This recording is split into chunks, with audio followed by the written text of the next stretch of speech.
Bismillahirrahmanirrahim. Assalamualaikum warahmatullahi wabarakatuh. Kami dari kelompok 6 ingin mempresentasikan materi dengan judul Islamisasi Ilmu Pengetahuan Masa Kini.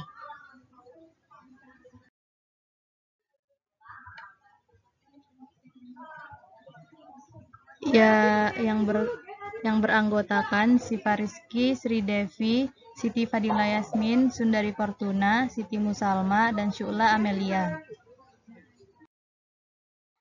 Yang pertama, kami akan membahas terkait pengertian Islamisasi.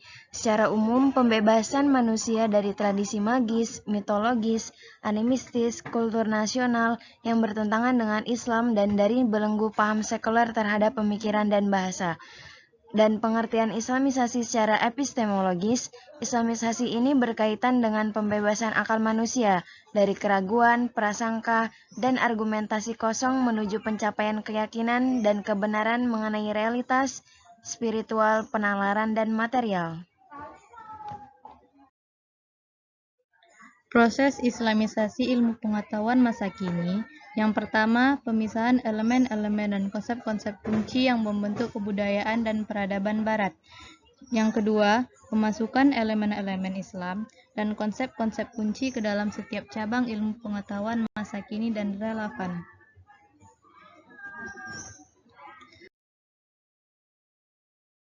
Kemudian, terdapat 3 temuan ilmiah terpenting, khususnya dalam dunia Islam, yang mana 3 temuan ilmiah ini ditemukan oleh seorang tokoh yang sangat berpengaruh, yaitu Syekh Naqib Al-Atas. Yang pertama adalah problem terpenting umat Islam, yaitu masalah ilmu pengetahuan.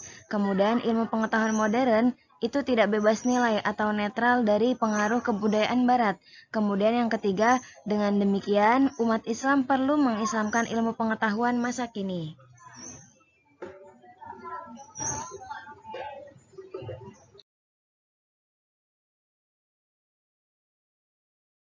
Selanjutnya, adapun fase perkembangan awal Islamisasi. Fase pertama adalah proses Islamisasi Kepulauan Melayu abad ke-13.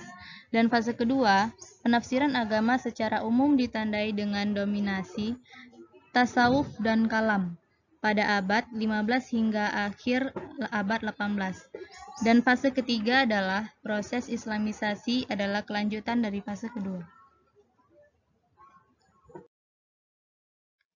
Kemudian di sini kami akan membahas juga terkait pentingnya penggunaan bahasa Arab khususnya dalam Islamisasi ilmu pengetahuan.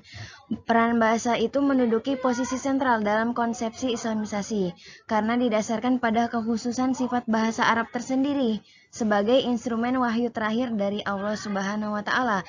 Tanda khas yang dimiliki oleh bahasa Arab yang pertama, memiliki 3 konsonan kata yang dominan, kemudian memiliki kesamaan dalam pembentukan akar kata nominal dan verbal, kemudian memiliki kesamaan yang besar dalam bentuk-bentuk kata ganti personal dan dalam penggunaannya di dalam infeksi verbal.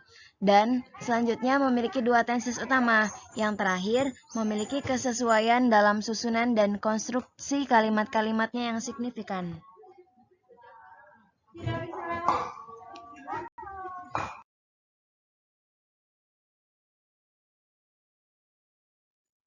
Adapun ulama-ulama Islamisasi ilmu pengetahuan, yang pertama filosof, yaitu Al-Kindi, Al-Farabi, dan Ibnu Sina.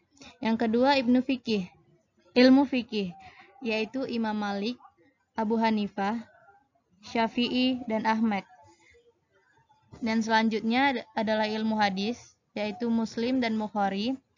Dan terakhir perbandingan agama, yaitu Al-Biruni, Al-Ashharastani, dan Ibnu Hazm. Nah, sekian presentasi dari kami. Wassalamualaikum warahmatullahi wabarakatuh.